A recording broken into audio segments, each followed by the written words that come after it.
Hello, everyone. Welcome. We're going to get started in just a moment here. I want to thank you for coming. We've got a great turnout so far, and I see a bunch of people are still coming on. So you're welcome to answer in the chat what brought you to the webinar. Should say today, not tonight. 4:30 isn't quite tonight yet. Brian Sullivan, the chair of the Affordable Housing Trust, is going to open us up here.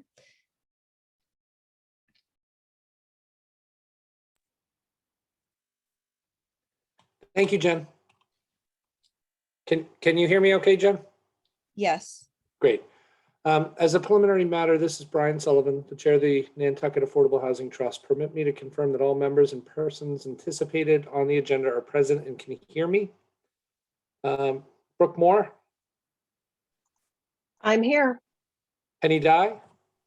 I'm present. Dave Iverson? Here. Rima Sherry? Here. Allison Mitchell? Here. Christy Farantella? Here. Am I missing anybody from the trust? I don't think so. Then staff, when I call your name, please respond in the affirmative. Tucker Holland? Present. Eleanor Antonetti?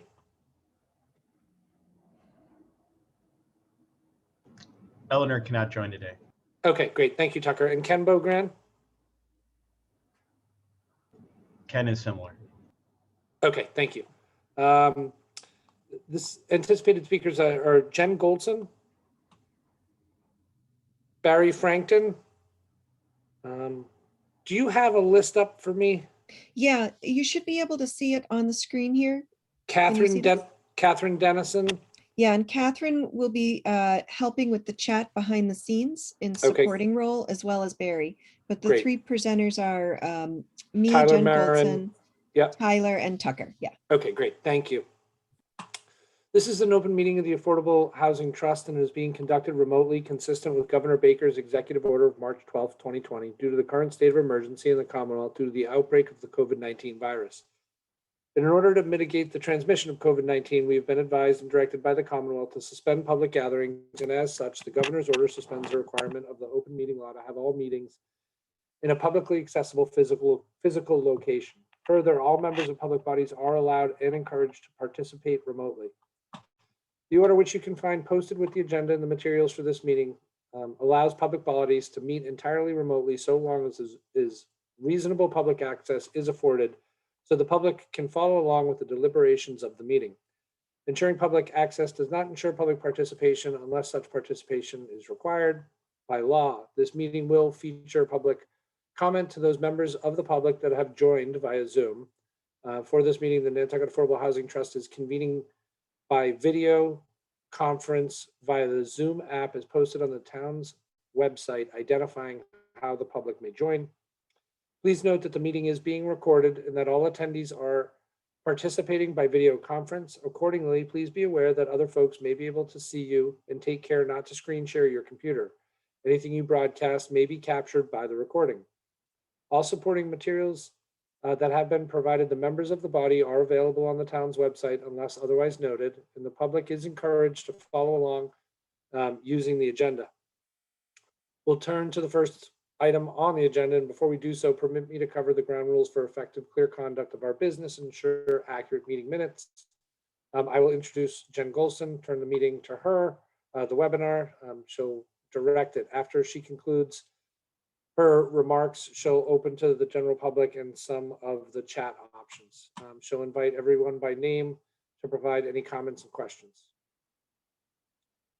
Please remember to mute your phone or your computer when you're not speaking, and please remember to speak clearly in a way that helps generate accurate minutes. For any responses, please wait until you're identified and state your name before speaking. If members wish to engage in conversation, please do so through the chair or through Jen as she guides the meeting. After the panelists have spoken, public comment will have opportunity.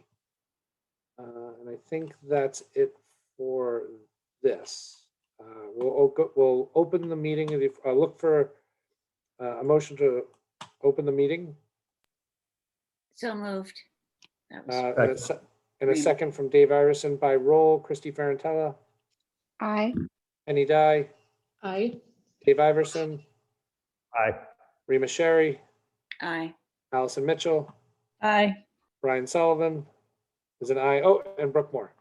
Aye. Great. So with that, Jen, I'll turn the meeting over to you. Yeah, that sounds good. And what we'd like to do is just go down the list here and have each trust member introduce themselves. And if you all could just say what brought you to do this work for the community, what brought you to the work of housing and affordable housing and your work on the trust. I think that would be nice as a nice introduction for people. So Brooke, why don't you go first, and then we can just go right down the list if you can see it there on the screen. Sure. Hi, everybody. Welcome. Thank you for spending your afternoon with us today. I'm Brooke Moore. I'm Vice Chair of the Trust, and I came to work in housing because the headlines in the paper hadn't changed when I first set foot on Nantucket in the 80s and when I moved back here full time in 2013, and I decided I was going to do something about it. On to Penny.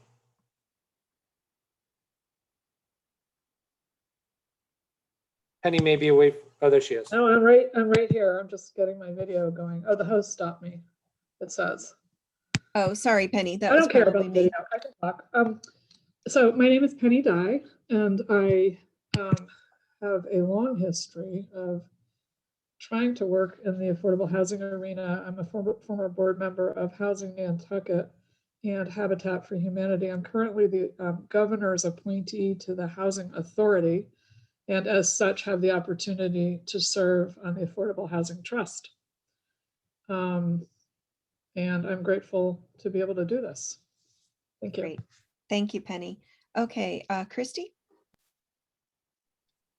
Hi, I'm Christy Farantella. I'm the select board rep for the Affordable Housing Trust Fund, and I got involved. I grew up here on Nantucket, and when I moved back, I was put into that housing shuffle that everybody kind of gets stuck into. And so it's kind of why I ran for select board, was because I cared about affordable housing. And so I'm happy to be the rep.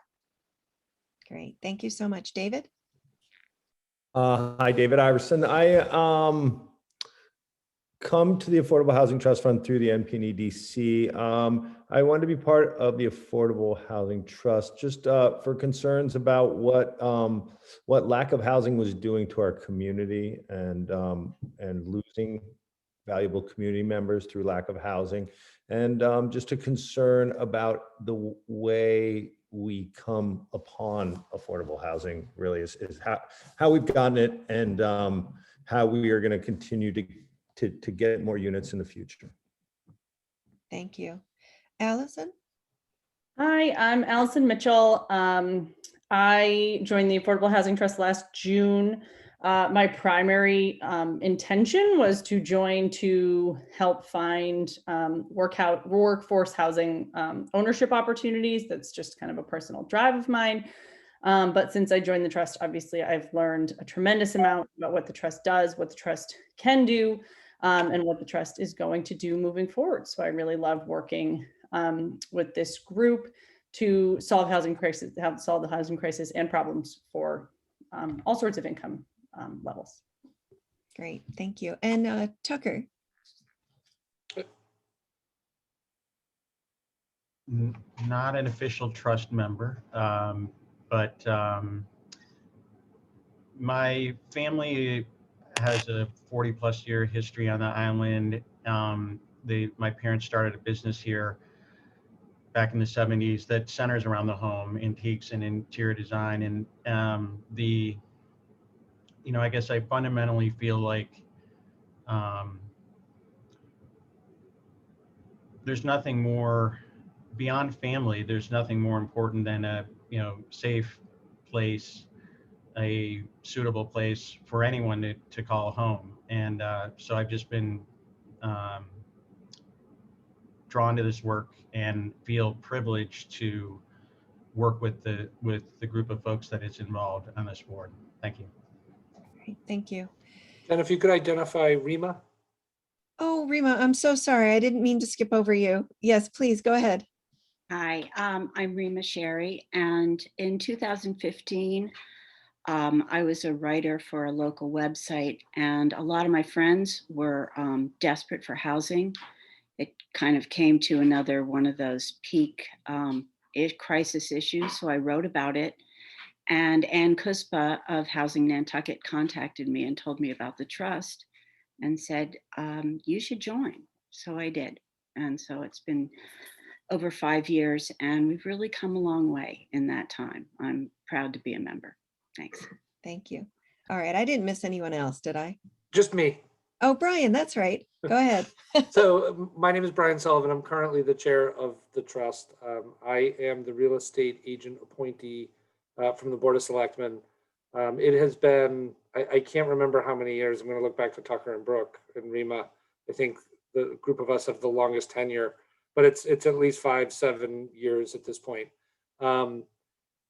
My real estate career on Nantucket has been 25 years, and I've seen the marketplace change pretty drastically in that time period. As a young person who did the shuffle 15 times before I was able to get my my home, and I've seen a lot of my peers leave the island because of the housing issues, and it's always disappointing when you see, good families and friends have to go because they can't find a place to live. So that's what keeps me here, coming to meetings multiple times a month and grinding it out and having the conversations and trying to do the hard work, even though the results come slowly. Right. Yeah. Thank you so much, everyone. And I want to introduce a few people who are behind the scenes right now. Barry Fragin and Katherine Dennison are part of the consultant team. And so if you write into the Q&A or into the chat, you may notice that their names come across. They may be responding to some of you. And I just wanted you to know that they are on the consultant team. They don't have speaking roles today. And then Tyler Marin is also on the consultant team, the lead consultant, the Barrett Planning Group. And Tyler, yeah, there you go. So hopefully you can see him. We're going to teach you how to use the gallery and stuff. If you can't see all of our lovely faces right this moment, we'll teach you a little bit how to do that. But Tyler will be having a big role in this in a few moments for this presentation. And so today what we're going to do is I'm going to talk to you a little bit about how this webinar has been set up and how you can participate. I've already seen a couple of people raising their hands, and there will be some opportunity at the end of the presentation for people if they wish to be unmuted to speak. But there are a number of other engagement tools you can use throughout the presentation, so you don't have to wait till the end. And I'll go over that. We're also going to talk about, we've done a number of different ways of getting community feedback as part of this housing production plan planning process. And I'm going to talk a bit about some of the themes that we heard and some overarching summary of that engagement. And then Tyler will actually talk about what is a housing production plan, why is it important, give you a bit of an overview of the project, and also talk about draft goals and strategies. And that's really the heart of this webinar today, is to get your feedback on the draft goals and strategies before the consultant team goes off in the next month and really writes the plan, is to get a sense from the community members who are here if you think that we're heading in the right direction with the goals and strategies, or if there's anything else you think that we should be thinking about considering. And then throughout, we'll have some polling questions. We're going to have one coming up in just a minute, and then also discussion questions towards more towards the end of the presentation. And so just some Zoom logistics. Many of you may be Zoom experts by now, and you don't need me to show you this, but we are in a brave new world here where we're doing all of this online, and there are lots of different ways that you can use these tools. And you can also customize the way that you're seeing us today. If you feel that the presentation is taking up too much room, you can adjust, how much does the presentation take up versus how many people can you see? Do you just want to see the speaker and have the PowerPoint side by side with the speaker? Or do you want to see the whole gallery of all these folks who are on this call or this webinar today, all the panelists? And do a side by side of that. You can also adjust how big the presentation is compared to people's faces. So I just wanted to point that out to you. And then if you are on a mobile device rather than a laptop, you can, or a computer rather, you can swipe left and right to switch between the different views. So everybody is muted except for the speakers right now. But again, at the end, you can certainly raise your hand, and I'll recognize as many people as we can at the end who wish to speak. All right, so we're going to do some polling. I just said that. We also have some discussion questions just to kind of prime the pump for talking at the end of the presentation. But throughout the presentation, we have open Q&A, and we also have open chat, meaning that you can select when you respond into the chat. There's a little down arrow. You should be able to see that. You can select whether you want your chat messages to go just to these panelists here, or if you want everyone on the webinar to see them. And so we wanted to encourage you to customize that based on who you want to see your chat responses. We also have open Q&A. So if you want to pose a question that you want an answer to, you can use the Q&A feature, it should be right next to the chat icon on your screen. And you can pose a question, and that actually gives us a handy way to keep track of what we've answered and not answered. And we can keep track of those questions and answer them live or answer them in writing, or both. So if you do have a question that you want to be answered today or as a follow-up, please do use the Q&A, because that's the way that we can keep track of what we answered. The chat, as some of you may already be familiar with, just as this running thing that goes up and up and up, and it's very easy for us to lose track of all the things in the chat. But you should know that all of the things that you write in will be part of the written public record. And so even if we don't specifically acknowledge that you wrote something in the chat today, just know that we won't lose those comments if we don't acknowledge it live. So we're collecting everything today as part of the public record. We're also going to the town will be airing this on Nantucket cable TV. I forget your official name, but your cable station will air this as well. We also turned on another feature that I don't know if you've been involved in other webinars that have had this feature, but when someone writes into the Q&A, other attendees on this webinar can actually see that question, even if it's not answered yet, the open question, and they can upvote with a thumbs up if they, want to show support for that question. You can also give comments to that question. You can answer it yourself if you'd like to, or you can just give comments or follow-up questions. So there's lots of ways that you can actually interact here today. And if you do have specific questions on any of this technical stuff, let us know, and Barry and Katherine will help you out behind the scenes. All right, so let's go into our first way to contribute right this moment. We're going to do our first polling question. You should be able to see this now. And so what you see is two questions. So what you want to do is answer both, and then scroll to the bottom and submit. And that's the way we capture your answer. And so the questions are just demographic questions, just trying to figure out, who here is on the call. Do we have full-time residents, part-time residents, business owners, property owners? And this is a multiple choice, the first question. So if you are a business owner and a full-time resident, you can choose both of those categories. So just pick as many as apply. And then there's a none of the above, just in case we didn't quite get, everything that we could think of. And if you do answer none of the above, it would be great if you could just put in the chat under the what is your affiliation question. My answer was none of the above because and tell us what it is, tell us how you are affiliated with the island. And then the second question is just what is your age? And we just have age categories here that actually mimic the census, so we can compare, how representative this audience is compared to the island, et cetera.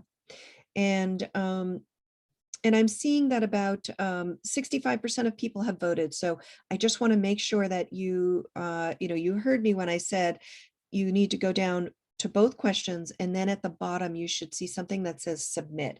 And the other questions I think we have are not paired up with multiple. I think they're just one-off questions. So this will be the only one that you need to kind of scroll down all the way to the bottom and hit submit. And that way we can get you counted here. All right, so what I'm seeing so far, you'll see these results in just a moment. We have about 76% of people voted, but what I'm seeing is about 84% of the choices have been for full-time resident, 16% for part-time resident. Looks like we have a few business owners, a few property owners that are not their residents. And I don't have anybody answering work here but don't live here. And then for age, I see the biggest category I'm seeing is about 55 to 64-year-olds here. And then there's kind of a smattering, relatively equal smattering of the other responses. Okay, so I have 79% of people voting. So I'm going to go ahead and just end the poll.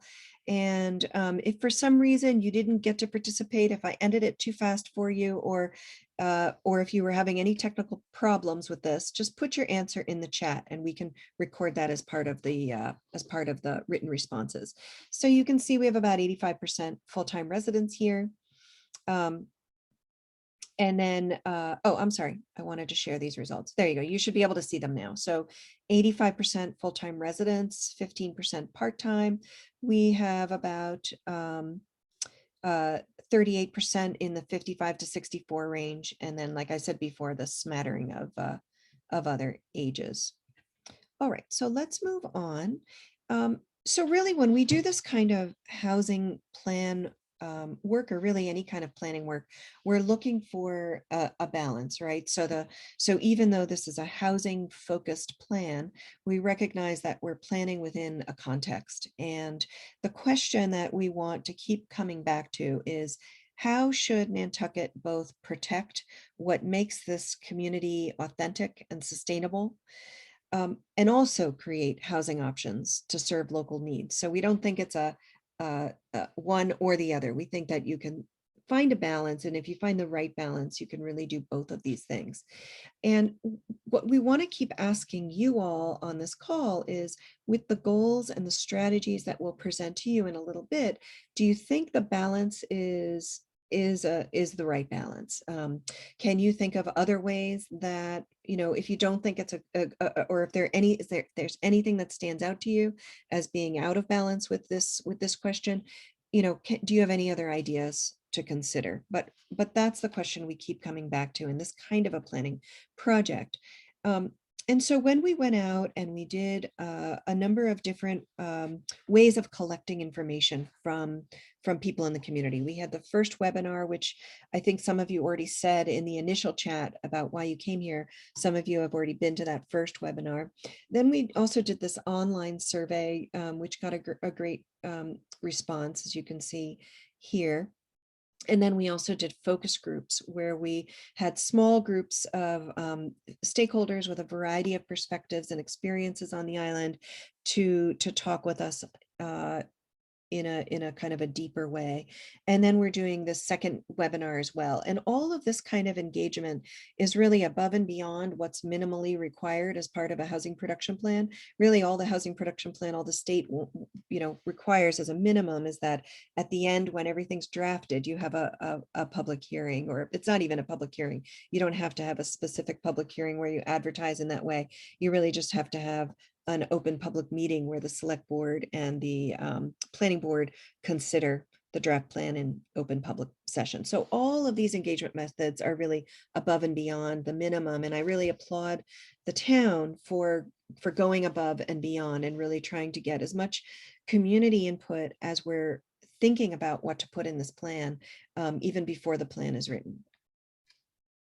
You can also see here, we pulled out just one pie chart.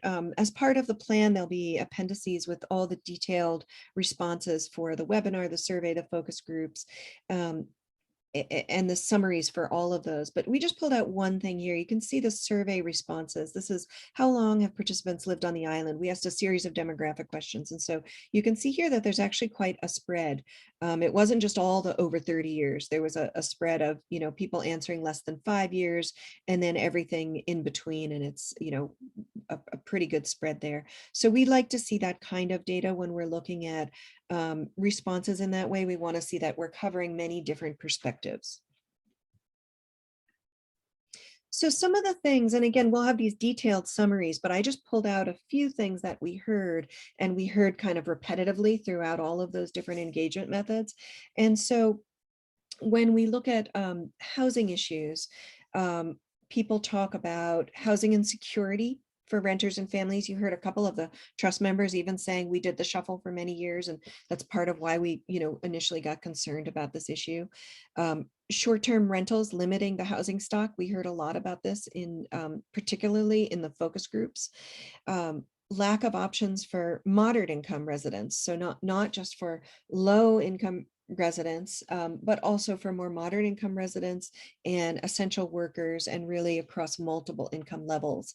And then also, when we talk about a balance that's right for Nantucket, what we think about and what we heard from community members, or at least some community members, is that new development feels like it's altering the landscape, and people are feeling that new development could be better integrated into the fabric of the community and sited in ways that are, strategic.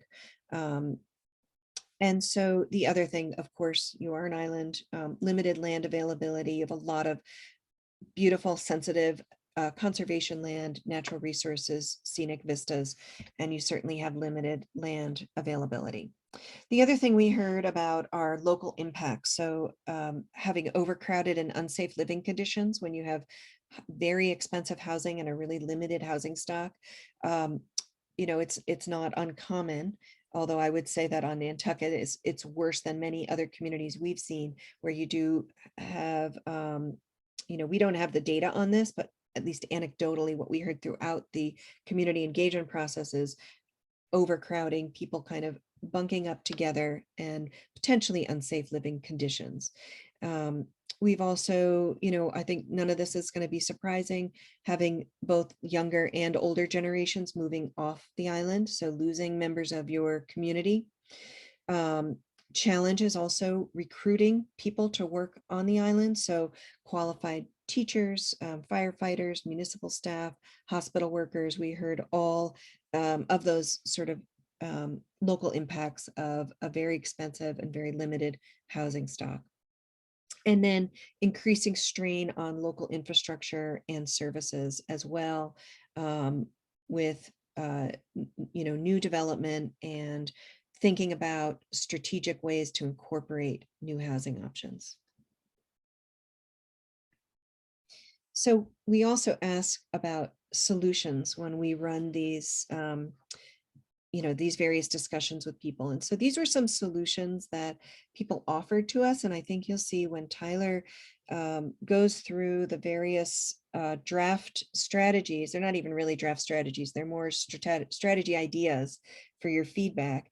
A lot of this has been drawn on the engagement that, and the things that we heard from community members. So zoning amendments to allow more homes in strategic locations, relocating existing homes and securing land for affordable housing, creating more rental units in particular for both individuals and families, and funding the acquisition of land, rent, and down payment assistance. And so that the town has been working on, none of these are really new ideas, but I think what you'll hear today from Tyler is how can you look at what you've been doing and really build on that and expand or even continue what you've been doing. So the next polling question is really about your viewpoints, and not being in the room together. This is a sort of a way that we can get to know who's on the call, not just by your demographics, but by what viewpoints do you have? What are you bringing to this? And you may say that I have all of these viewpoints, and that could be valid. You could actually choose everything on this list if you want to. We did make it a multiple choice, so you're not limited in how many you choose. But you'll see that there's, to some extent, they're very different statements. The first one, I want minimal change on the island. Second one, I want to promote more housing options. I'm concerned about losing open space or natural resources. I want to be a more welcoming place to a more, you could go ahead while I'm reading these. I want to be a more welcoming place to a more diverse population. I'm concerned about losing the historic and charm of the island. I want to better support seniors, on the island. I'm concerned about increasing traffic congestion. I want to have more affordable housing options. I'm concerned about large developments on the island, and I want to have more options for people who work here to live here. And so you may also have other viewpoints that you don't feel are captured in this list. We maxed out how many Zoom would let us put in this list. So if you do have other viewpoints you want to share, just put them into the chat, but go ahead and choose if any of these feel like it represents your viewpoint. And again, you can choose as many or as few as you want. And so we have about just about half of you voting so far. And at the end, when you've chosen as many as you feel represent your personal viewpoint, you can go ahead and hit submit on the bottom of that. And what I'm seeing here is a pretty good spread, but I'm seeing sort of more votes for I want to have more affordable housing options, but also it looks like concern about increased traffic congestion is another one that's getting some votes here. So we have about 74, 76%, 79% voting. All right, so I'm going to go ahead and close it down. That's about how many we had in the first round. Again, if for any reason you didn't get your vote in, just put it in the chat, but I'm going to go ahead and share those results. So you should be able to see them, and you can scroll down if you can't see all of them in one view, but it looks like the most we have here is 91% say, I want to have more affordable housing options. And then the second one I see, let's see, I think it's this one that says, I want to have more options for people who live here to work here. That's about 65%. And then, or I'm sorry, traffic congestion was the second one. I'm concerned about increasing traffic congestion, 71%. And then the options for people who live and work here, 65%. And then it kind of goes down from there. 59% say I'm concerned about losing the historic and charm of the island. Okay, great. Thank you for doing that. It's helpful for us to collect some data about who is here. All right, Tyler, I'm going to hand it off to you now. All right. Yeah, thank you, Jen. My name is Tyler Marin. I'm a community planner with Barrett Planning Group. Thank you all for coming to listen to us tonight. Much appreciated. Thanks for the trust for having us.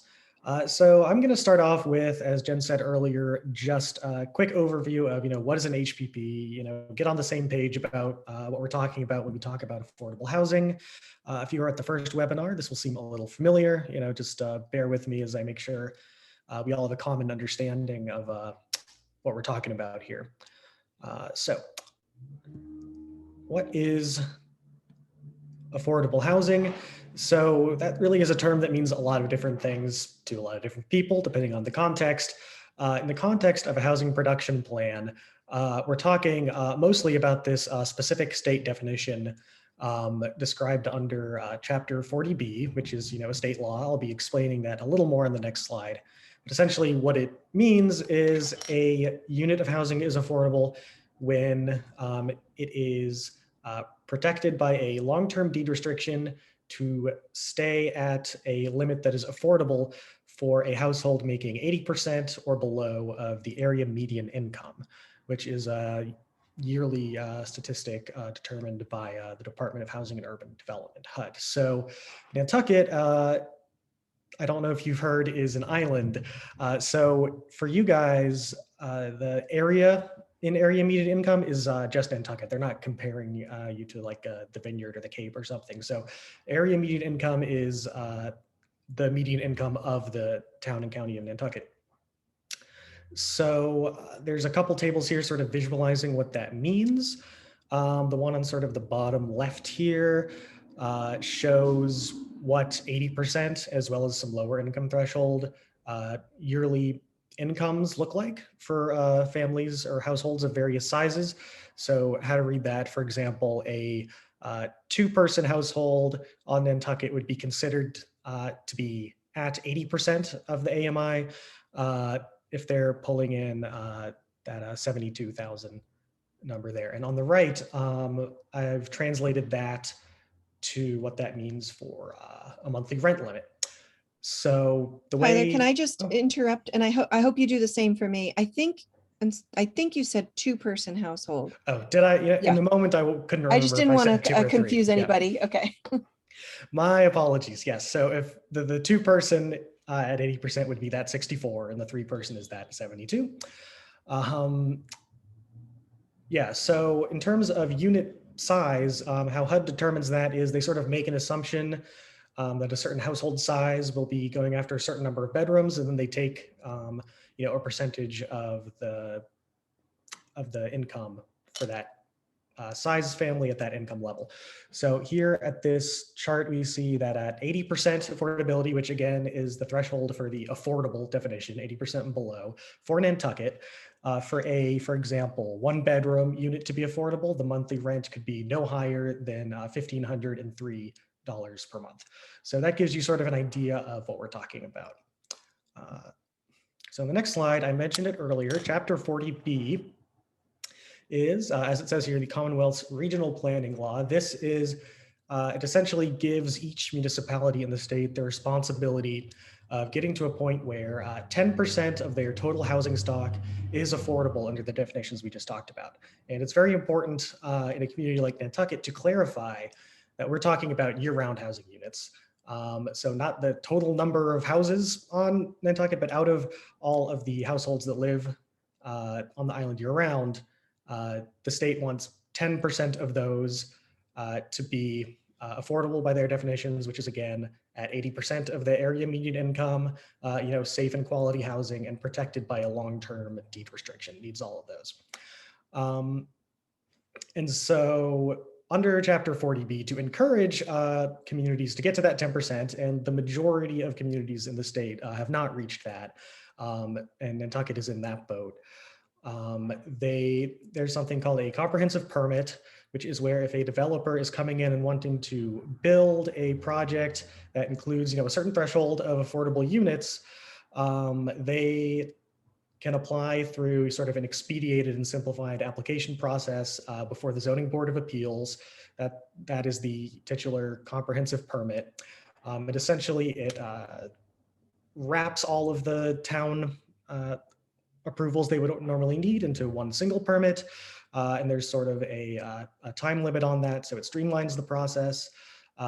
And the town has to sort of, if they want to deny it, which they can do, that's sort of a misconception that a comprehensive permit can never be denied. It can, but it takes a special appeal to the state's Housing Appeals Committee. So essentially the idea is make it easier for developers to make more affordable housing in communities that have not met the 10% threshold so that they get closer to the 10% threshold. So that's the basic idea. And down here, there's a little table that shows Nantucket's current progress. The SHI is the subsidized housing inventory. That's the sort of official up-to-date list of the housing units in a community that count towards that 10% limit. Right now, Nantucket is at about 4% with about 200 SHI units. And I will note here that this number of year-round housing units, they're calculating that percentage based on about 4,900. That is from the 2010 census. They don't use estimates. They just wait till the next census comes. And we are hopefully expecting new census numbers to come out this year. So that number will change a bit. If past trends come, the percentage will go up a bit, but not so much that the statement that Nantucket has a ways to go to reach that 10% will not apply. So moving on, where does this plan come in? So the housing production plan is essentially just a town's, self-described roadmap to reach that 10% minimum, to create more units for their subsidized housing inventory and meet other local housing needs as well. The Chapter 40B standards are, sort of by definition, one of the very largest and main focuses of a housing production plan. But, when a community has other housing needs at other levels that wouldn't necessarily make it onto the SHI, we do not ignore those just because they don't fit onto the list. And I think Nantucket is a place that has a lot of needs at a lot of different income levels. So all of that will be part of the plan. But a primary purpose is to reach that 10% goal. And the housing production plan, besides being, a good plan to reach that goal also helps out in other ways under Chapter 40B. So on the next slide, part of the reason why it's good to have a housing production plan is that it's sort of a way for communities under that 10% threshold. Sort of the state will meet you halfway if you demonstrate these two things. One, you have a housing production plan that is approved. So, you submit this to the Department of Housing and Community Development, and they, approve it. And if the community has that plan and they demonstrate on an annual basis a certain amount of progress towards that threshold, for Nantucket's case, you would need to produce 24 units of affordable housing to that subsidized housing inventory. If both of those things are true, then a community can enter into what is called a safe harbor, which is where the zoning board has a lot more flexibility to outright deny or impose conditions on comprehensive permits that come through, giving the town sort of greater control over affordable housing development because they demonstrated that they're working towards it, is the rationale. So that is what we are doing here. And so the next thing we're going to get into is we're going to discuss very briefly the structure of a housing production plan, get into a set of draft goals, and then start exploring strategies. So just very briefly to give a bit of context about where these fit into the plan, we start off with what's called the needs assessment. That's where we take a look at all the data, look at the census, housing market, all kinds of mapping and data number crunching, just to get an idea of what the situation is in the community. That's also where the community engagement begins, and that sort of goes throughout the process.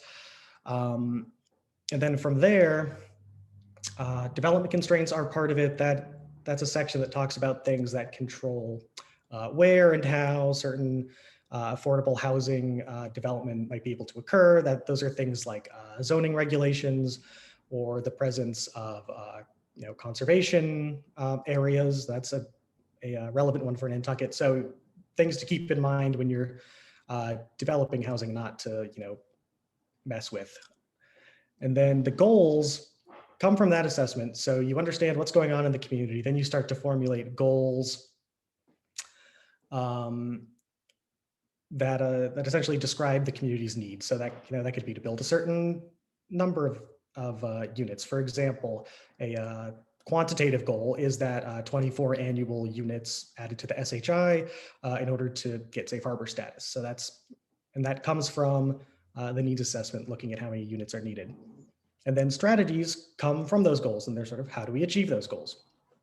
So without further ado, we're going to get into these actual goals. I've broken these down into 4 major overarching goals, and they have some goals within them, but hopefully these 4 goals sort of encapsulate the entirety of what the housing production plan is hoping to help the town accomplish.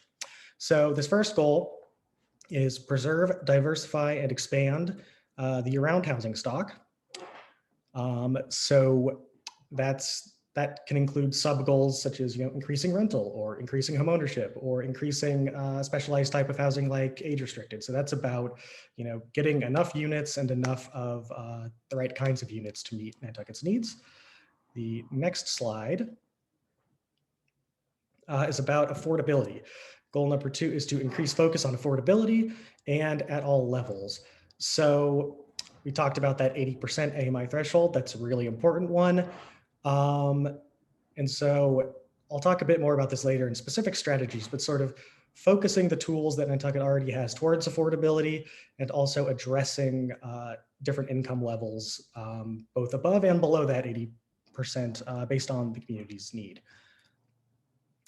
Goal number 3 is adapt new development for Nantucket.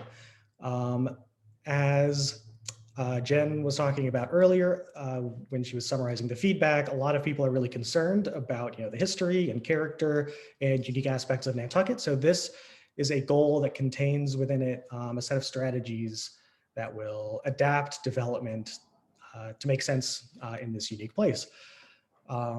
Things about historic character and specific locations for development and all that sort of thing. And then the final overarching goal is to engage in outreach, education, and partnerships. This is less directly related to the actual production of new units, but it's still really important. This is, making people aware, reaching out to the community, getting feedback, those sorts of things. So we're going to get a lot more specific when we talk about the strategies, but they should all fit within that 4-goal framework. And now Jen has got another poll for you based on this. Yes, so we want to get some quick feedback on these goals. And so what I misspoke before. I said the rest of the questions would only have one question, but that's not true. Because what we're going to do here, you'll see I'll launch this now. We broke out these 4 goals into 4 different questions, and we have a Likert scale just saying, giving you the ability to say if you strongly agree with goal number 1 or strongly disagree or somewhere in between. And so you can go ahead and choose, the first goal is increasing the variety and availability of year-round housing units. And the statement is doing this could benefit the community. Do you strongly agree, you're undecided, disagree, or strongly disagree? And if you could go down and answer for those 4 goals, how much you think that these goals reflect, okay, so we have some people responding here. And just remember, you need to go down through all 4 of them. So the second one is increasing focus on affordability at all income levels is an important community goal. And then 3 is promoting development in strategic locations that reinforces Nantucket's assets and characteristics could benefit the community. And then the 4th one, providing more opportunities for education, collaboration, and outreach will help Nantucket residents better understand and address housing needs. And so we've got about 25% of people voting. And just remember, you want to go down, fill out your opinion on all 4, and then hit submit at the very bottom. And so far, what I'm seeing is mostly agreement. I'm seeing a little bit of disagreement here and there, but it looks like mostly agreement.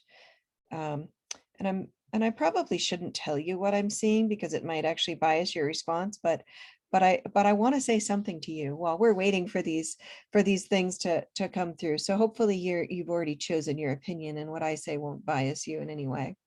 So 84% of you have voted, and it looks like we're slowing down here. So I'm going to go ahead and end the poll. And again, if you had more to say, or if you have other options for goals that you think we should have considered that weren't included in here, just add that response into the chat. And that's the way you can really provide more information here. Okay, so let's share the results. So for goal number 1, we have about 68% strongly agreeing, and then 26% agreeing, and we have 1 undecided, 1 disagree. So for the most part, we have a large agreement around that. Looks like pretty much almost the same voting for the second one. A few less strongly agreeing. We have 65% strongly agreeing and 18% agreeing. And then a few undecided and 1 and 1 for disagree and strongly disagree. Promoting development in strategic location. This one is much more split. We have 32% strongly, 38% agree, and then 29% undecided, because you probably want to know, well, what do you mean by strategic locations? And so we'll get into that when we talk about the strategies. And then the 4th one, we have providing more opportunities for education, collaboration, outreach. This one got more disagree, a few more, 2 people disagreeing, 2 undecided. So for the most part, we have a large agreement here. 41% strongly agree and 47% agree. So I would love for you to explain why you either strongly agreed or however you happen to have voted on these.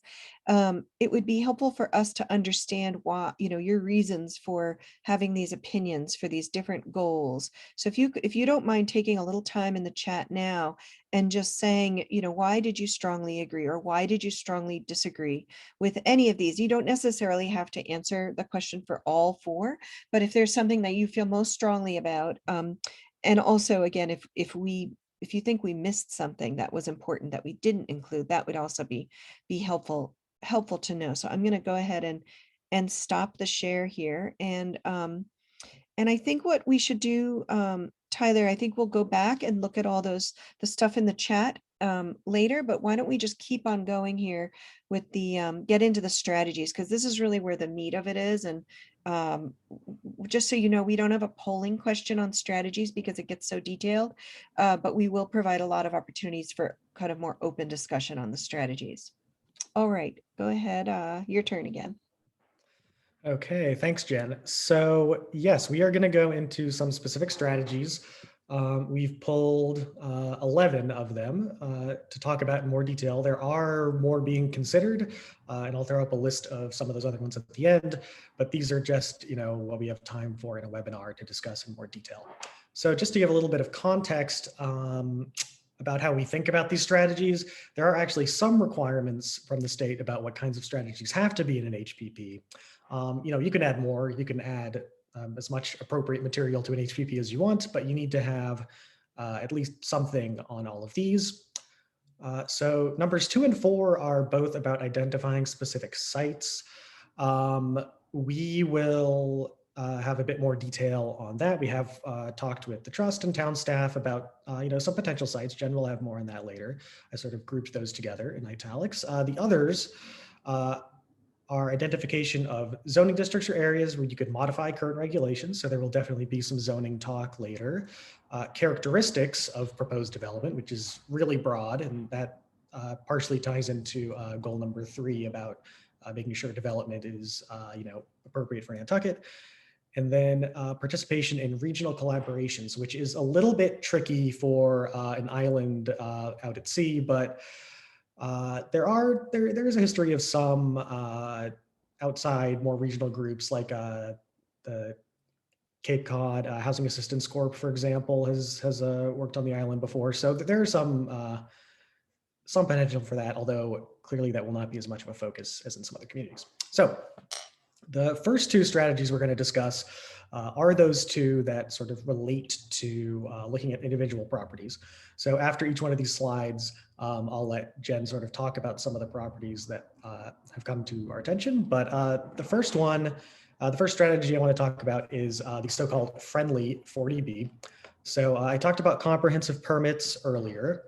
And a lot of the time, maybe even most of the time, I don't know, in communities, there can be sort of this vision of a comprehensive permit in Chapter 40B as this sort of looming boogeyman, this outside imposed threat from the state, but that is really not, it's not necessary to view it that way. In fact, it can be a really valuable tool for towns to deploy. So for example, a friendly 40B, broadly speaking, there's a few different ways it can shake out, but it's essentially the town and a developer sort of cooperating to create a comprehensive permit project that works as well as possible for everybody. So let's say a town has a specific site that might be good for housing. It really needs more housing, but it would be really hard to build there under their current zoning, for example. If they sort of identify that site and make it, and agree with a developer, we actually want this site developed. If you want to create a project in our community, this would be the spot to do it. And here's what we're thinking about here. Then it can be a win-win. The developer gets their project, they make their profit. The town is cooperative.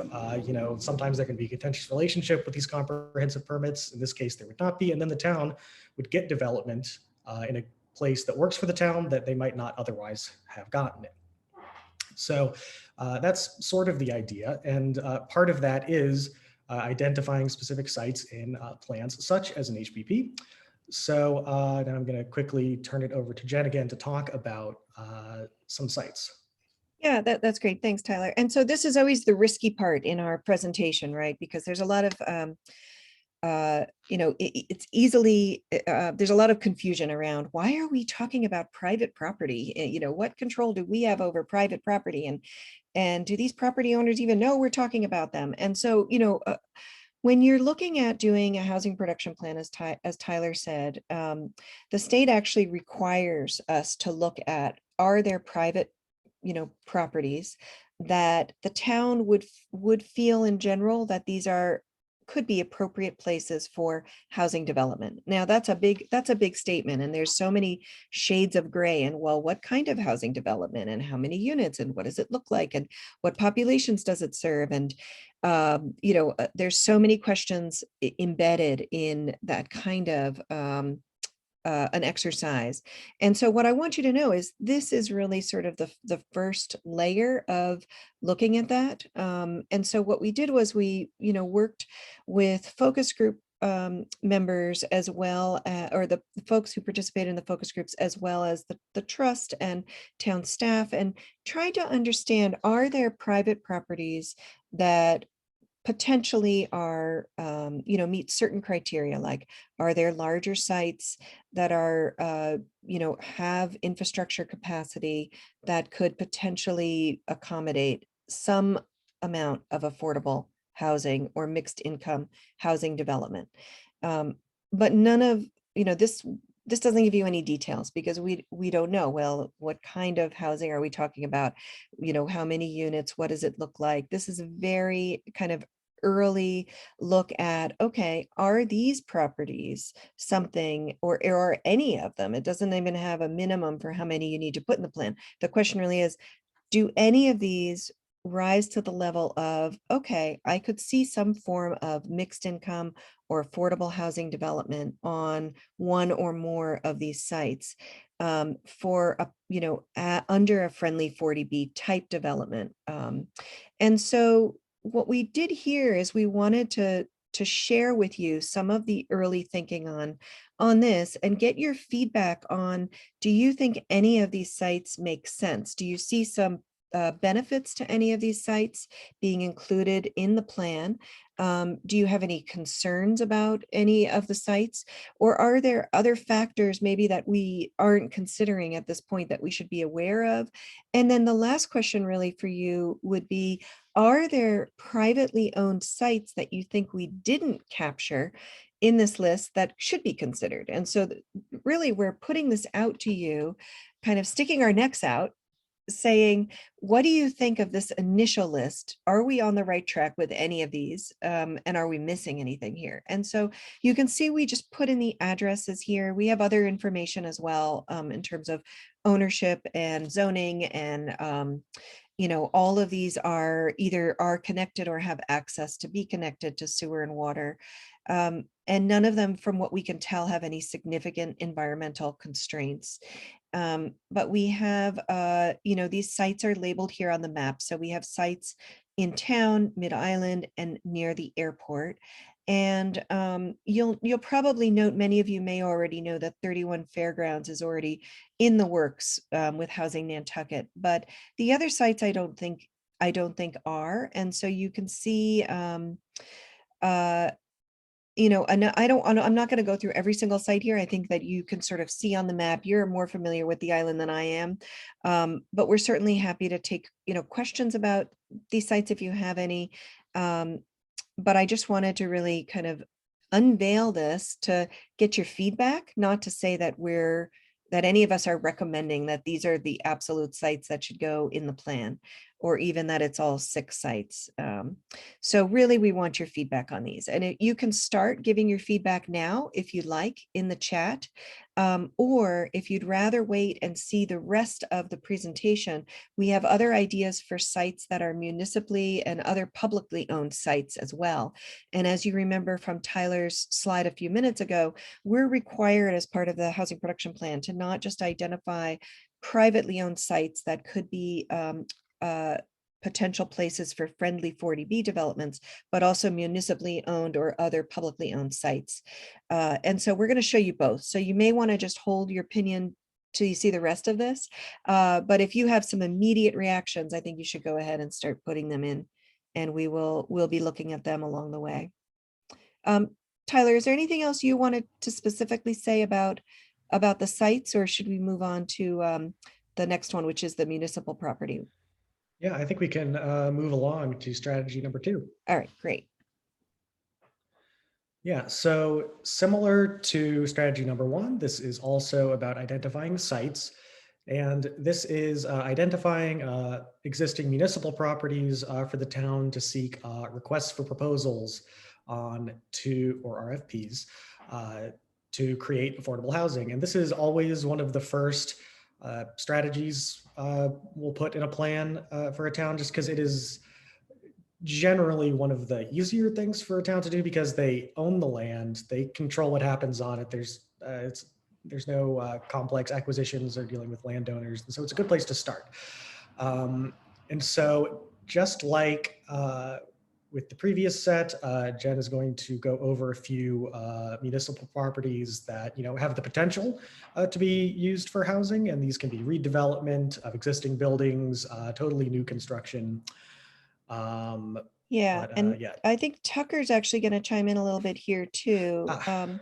But we have, and these are not just municipally owned. These are, we put publicly owned. So some of them are owned by the Housing Trust, which is an entity of the town, of course. Others are owned by the town of Nantucket. And then the first one is actually owned by the state, I believe, by UMass. And so Tucker, can you unmute? There you are. Yeah, sure. Thank you, Jen and Tyler. I can comment just a little bit. As Tyler and Jen have noted that, as part of the requirement for a housing production plan, we need to identify municipally owned sites that might be suitable for development, or perhaps even a friendly 40B. And I think, I'm not sure if Tyler, if you mentioned this before, but we have an example here on Nantucket of a friendly 40B being Sachem's Path. That was done under the comprehensive permit regulations. And I think for the most part, people feel very proud of what was created there, and it provides home to 40 year-round families. So the sites noted here, as Jen mentioned, the Umass location, this was an opportunity that the state and UMass, brought to the town, a very suitable location to do year-round housing at. I think a number of folks on here probably are familiar already with the acquisition at Orange Street. The old fire station site at Pleasant Street is another location that has been identified as very suitable for housing. It does have a more immediate planned use in terms of housing some departments, but that is a site we are interested in down the road. There's additional land at Wade Drive that is town-owned property. Habitat has done some great work at the start of the street, as well as Housing Nantucket, and this would really be a continuation of those types of efforts. The trust acquired land on Amelia Drive a little further down that would be suitable for 4 units. And then there are a couple of more dispersed sites at Orkawa and out near the airport. The airport folks own land that they've been working diligently with the FAA on the possibility of doing something there. There's some complexities to it, but we wanted to include a broad array of possibilities as part of the plan. All right, great. Thank you so much, Tucker. And so again, I would say the same thing. If people have initial opinions and want to start putting them in the chat, that would be great. And then we'll have more discussion about this at the end of the presentation. All right, Tyler, are you ready? Yes, I am. All right. And thanks, Tucker, for bringing up Sachem's Path. I did mean to bring that up as an example of an existing friendly 40B. That seems to be a pretty well-regarded project in town. So now we're going to go through the rest of the strategies. This is strategy number 3, expand existing zoning tools. So like we mentioned before, this is it's a required strategy to take a look at where you can adjust some zoning regulations. So I would be remiss if I did not acknowledge that Nantucket has a relatively robust set of housing production tools in its zoning bylaw. One of the first things I do when I start working on one of these plans is you read through the zoning bylaw to see, what type of housing development is allowable. And Nantucket does have a lot going on. So I think the recommendation, rather than to add a bunch of new regulations, is to start by expanding and making more effective the tools that Nantucket already has. Things like secondary and tertiary units on a lot, apartments, mixed use, higher densities allowable in some appropriate areas of the town, I think close to the town center. So there's a lot to work with. And so by expand, I'm talking about in two ways. One is sort of expand regulations or programs that are in a limited number of districts to other nearby, similarly appropriate districts, not like radically changing the character of allowed uses in an area. But for example, and since I'm referencing specific zoning districts, I will have a zoning map to flash at you. Workforce homeownership units, there's regulations for those in the zoning bylaw. Right now, they're allowable in the R5 district, but there's some other similar residential districts sort of in the downtown area. Do you call it downtown? Forgive my ignorant mainlander ways. But that could be expanded out to other similar zoning districts nearby. And the other way you can expand is to expand an existing successful program to different income thresholds.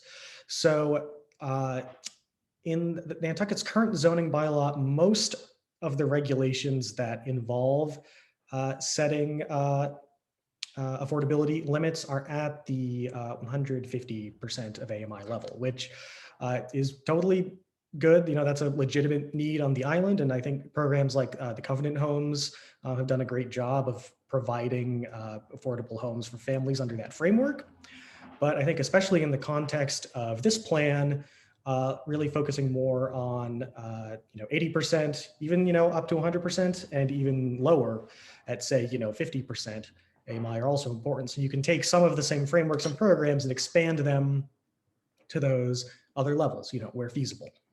So going to the next slide, this is our zoning map. Yeah, so for example, the example I talked about of expanding uses, from R5 to nearby districts, that's sort of all the brownish yellowish bits in the center there.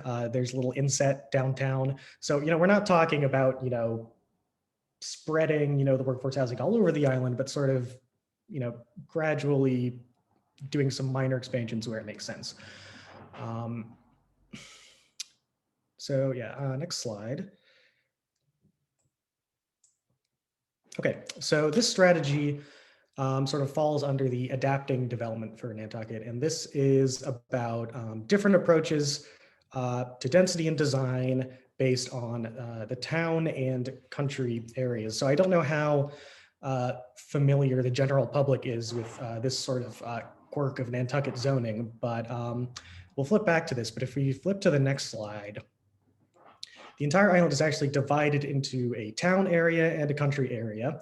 And then the other, so this is a zoning overlay, which is not an underlying zoning district with its own regulations, but this in particular sort of informs where different types of zoning should be under this. So that yellow area is where, and this was drawn around existing use and density and settlement patterns on the island.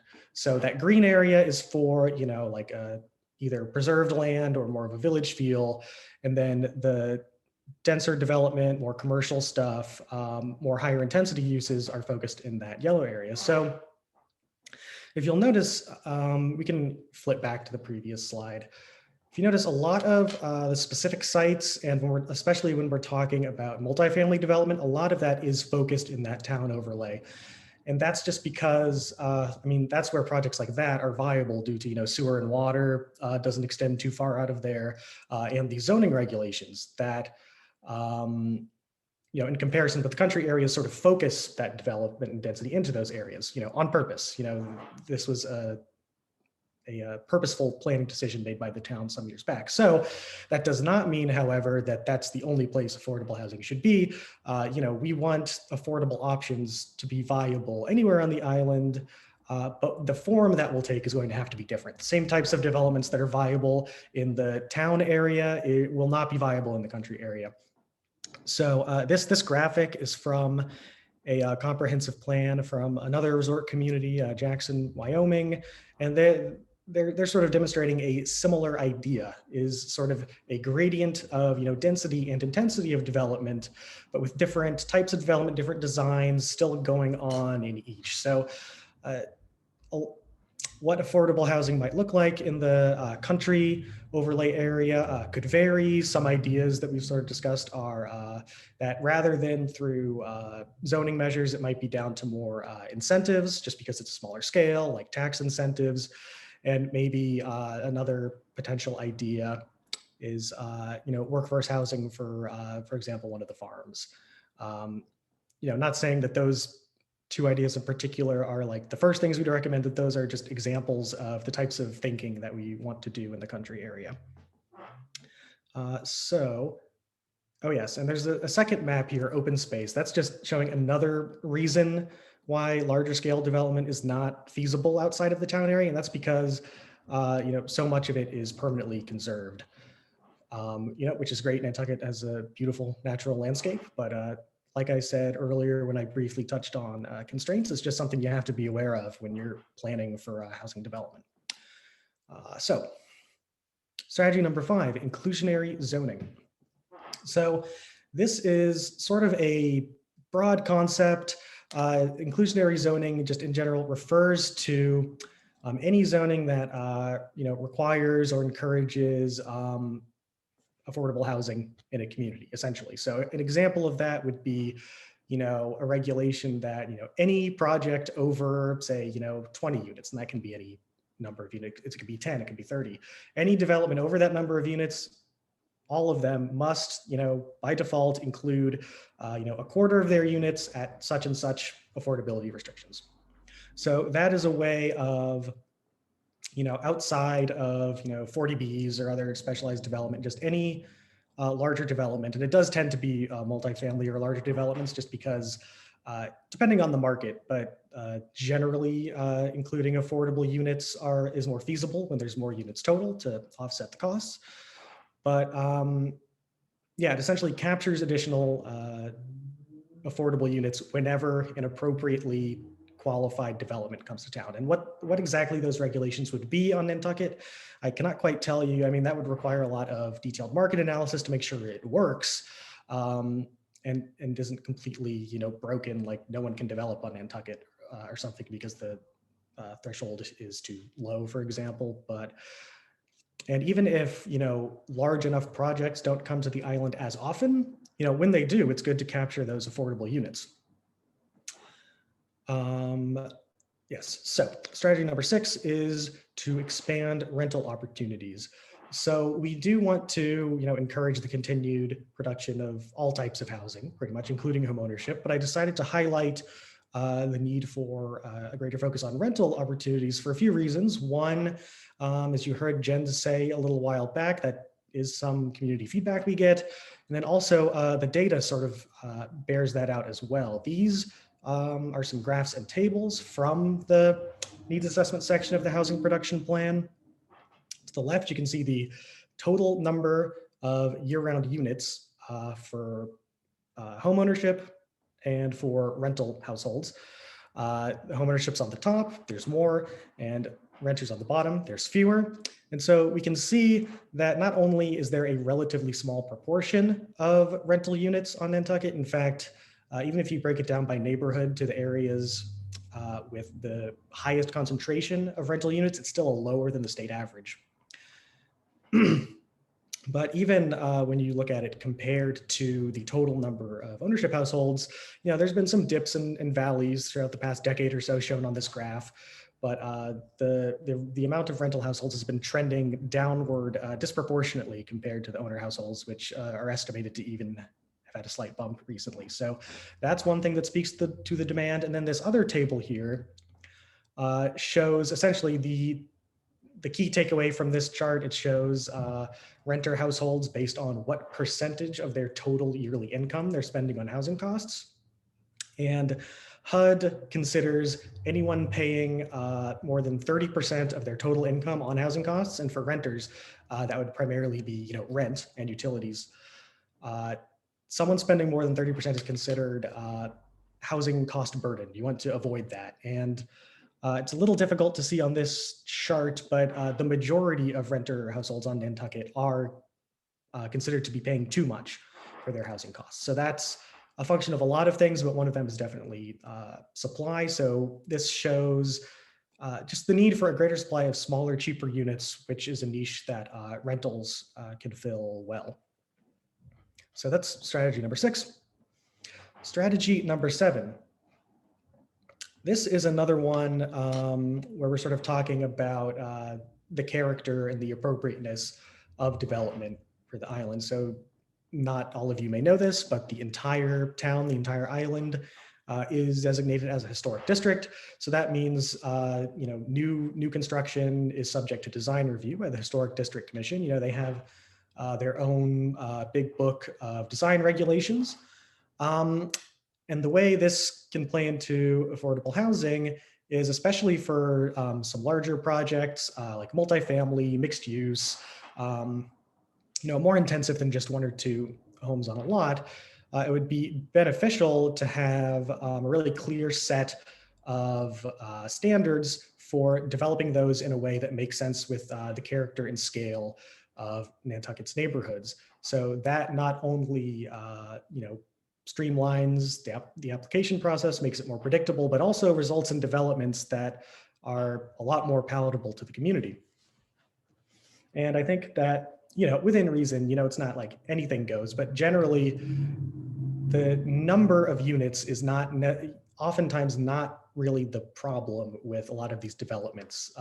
The problems that people perceive are largely those of design, scaling, building materials, things like that. Design is really key. And so with good standards that are agreeable to the Historic District Commission and the community, it would make a lot of these multifamily projects and mixed use projects more viable. Now, strategy number 8 is a community land trust. So this is something that Nantucket has a pretty good model for in about as physically close of a community as Nantucket has. Nantucket doesn't have a lot of neighbors, but there is a pretty successful community land trust over on Martha's Vineyard, the Island Housing Trust there. Yes. Sorry, something was partially covering up the logo. Thanks, Tucker. So yeah, the Island Housing Trust has been operating there for several decades. I encourage you, if you're interested in this concept, to look up their website. But in a nutshell, what a community land trust is it is a nonprofit group. If Nantucket were to adopt this approach, a group like the Affordable Housing Trust could take on this responsibility, or it could be a totally new entity. But they essentially buy land or moving it from the regular real estate market. They facilitate construction on there, not dissimilar from how a town might encourage development on their municipal properties. And then they provide homeownership opportunities where the land is not purchased but leased. The house is purchased, but it's on leased land that is held by the trust. So what that does is it makes the homeownership opportunities a lot more affordable by taking the cost of land out of the equation.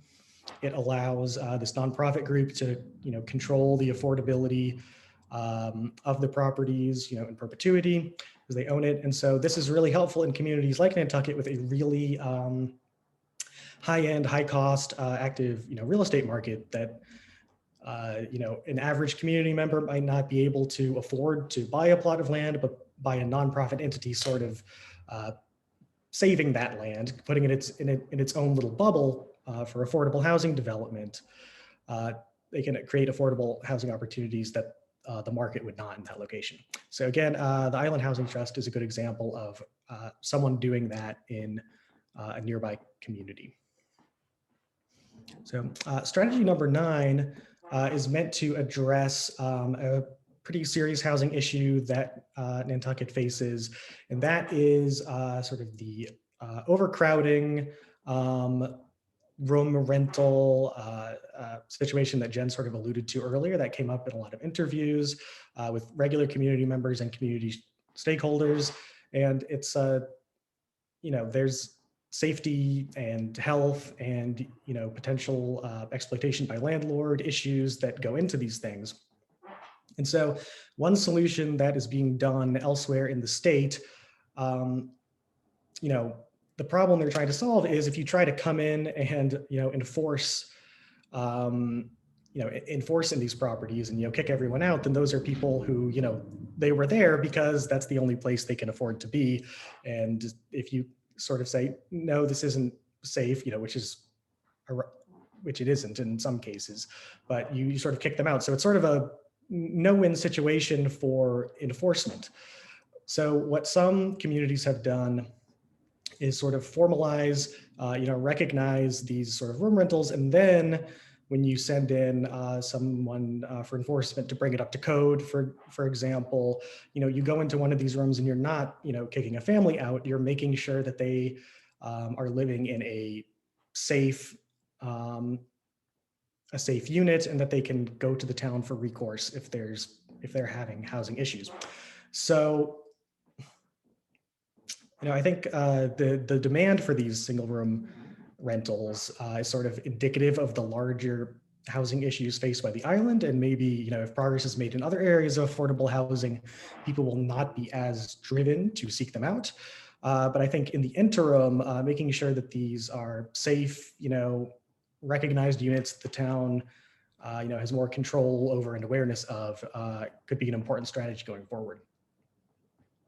So next is number 10, reliable, affordable housing funding streams. So yeah, with affordable housing, funding is always, the big thing. If these efforts could happen on their own through the market, there would be no affordable housing crisis. But all these programs we're talking about need, subsidies, need startup money to get new programs going. So it's really important to have not only adequate funding levels for the groups, such as the Affordable Housing Trust, for example, just because they're here. They need enough money to carry out their initiatives, but also a sort of a reliable source of funding, so they can reliably carry out these initiatives into the future. So I thought this was an interesting one to talk about because on your upcoming 2021 town meeting, there's actually a handful of proposed articles that deal with this very thing. And I sort of listed them there. You can go, I'm sure many of you are already aware of them, living in Nantucket and caring about affordable housing, but just in case, you can go look them up in the town meeting warrant. But some of the ideas currently proposed, some of them relate to fees related to these could be real estate transfer fees. That's been in the works for a long time.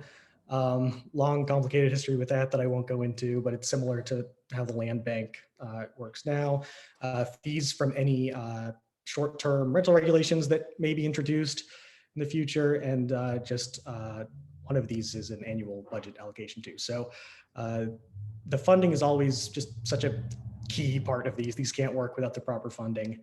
And the trust did not make us put this slide in. This is really just important.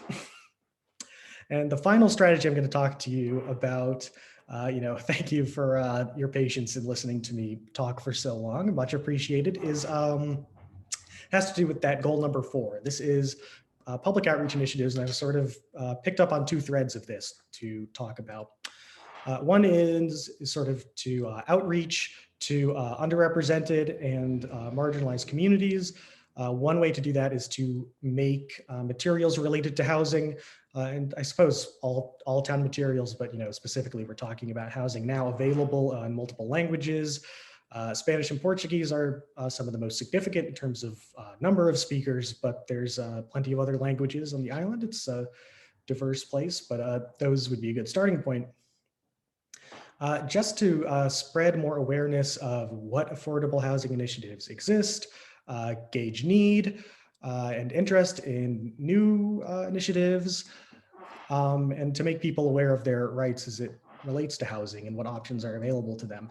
And in a similar vein, it's important to partner with trusted community organizations, to reach people who might not be actively involving themselves in the conversation, such as, immigrants, whether they're undocumented or not, and again, people who maybe don't have the English skills necessary to follow along with a long, complicated presentation like this one. So that's really important. And another is just general education about affordable housing issues. Hopefully we've accomplished a bit of that tonight with this webinar and the HPP in general going forward.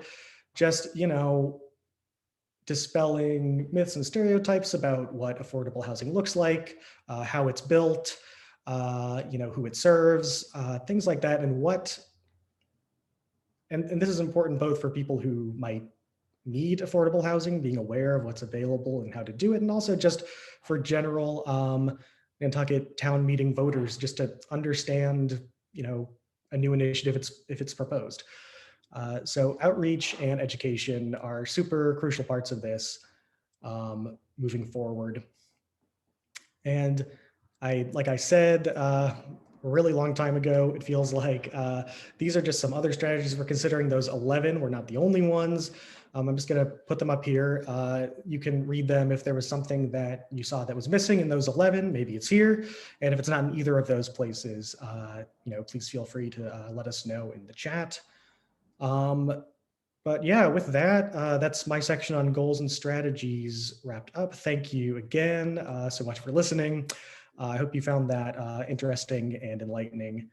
And we look forward to hearing your feedback about those. And based on your feedback, they could be modified in the plan's final form. We really do take the community feedback seriously with these. So thank you again, and back to Jen. All right, so that was a little bit of a marathon, but it looks like we still have a lot of people with us. So thank you, Tyler, for going through all that. I know it was a lot of detail, but we wanted to give you enough information that you could form opinions and really give us your feedback. We don't like to write plans before we present the ideas to the community and get some feedback on, are we moving in the right direction here? Are there any particular strategies that do resonate with you, or any that you have concerns about? What other informational or educational opportunities could better help people understand local housing needs and solutions? And do you have any other ideas that we didn't consider, or at least didn't mention here tonight, that you think should be considered? And so what I would love for you to do, you can feel welcome to participate in a number of ways right now. You can certainly continue to use the chat, and you can chat just to panelists or to all of the attendees. And again, that will all be part of the written public record.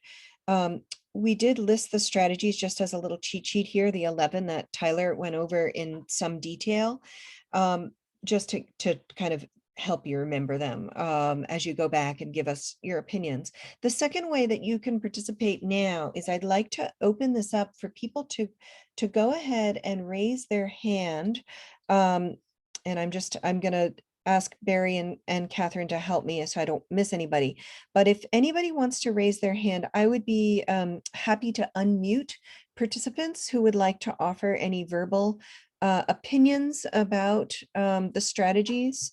Or even if you have questions that you want us to answer live. And also, Barry, are there questions? I'm not seeing anybody's hand raised right this moment, unless I'm missing it. But Barry, I'm also wondering, are there questions that have not been responded to, or even if they have been, that you think we should go over live right now? There was one more general question about progress in the goals since the last plan, and I thought we do have a slide on deck that can talk about recent affordable units that have been added to the inventory, if that might be useful to go over. Okay, that's great. That's great. And I think this might be the slide you're talking about. Is this the one you were thinking of? Yes, exactly. Okay, great. So Tucker, I don't know, you probably will be better at going over this than I would. Would you mind reviewing this? No, not at all. Thank you, Jen. Yeah, so this chart shows where we are planning to achieve our 10% requirement under Chapter 40B over the course of the next 5 years. As Tyler went over in his presentation earlier, we're presently on our official SHI, or subsidized housing inventory list. We have 199 units. We actually have 50 additional units that are on the verge of being added to that. So that, in effect, Nantucket is really at the 50% mark toward the 10% requirement as we sit here today. And over the course of the next 5 years, as I mentioned, we have plans in place and in the works with a variety of housing partners, some not known yet, some well known, and including Habitat for Humanity and Housing Nantucket, organizations that have been working hard at this for a number of years to get to in excess of that 490 number. As Tyler mentioned, the number will be reset as a result of the recent decennial census. We don't know whether it will go up a little, or in Nantucket's case, it may even go down a little, but it probably is not going to be a big swing either way. But you can see, if you look at the ending balance, and I know it may be a little hard to see this chart on the screen, but the ending balance near the bottom of the page, by the end of this year, we expect that we would be at the 365 level and marching, if you will, our way to not only 490, but a little bit above. Matt V has spoken on many occasions, like we don't want to just hit the number right on the head. We need to go beyond that to meet our need. And I'm happy to answer any questions about this. Thank you.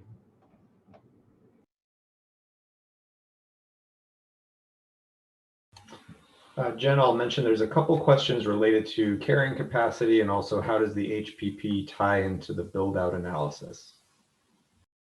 Okay, and I just want to make sure that we did answer that first question adequately. I think the question was, I mean, I think this was probably very helpful to go over anyway, but I think the question had to do with to what extent were the prior plan's goals achieved or made progress on, and maybe you did weave that into your answer, Tucker, but I'm curious if you have a more direct response to that question. Oh, how did we measured up against the goals that were contained in the prior plan? Yeah, I think that's the question, Barry. I mean, it probably is good to go over if we can briefly. Yeah, I mean, there are there were qualitative and quantitative goals contained in the last HPP,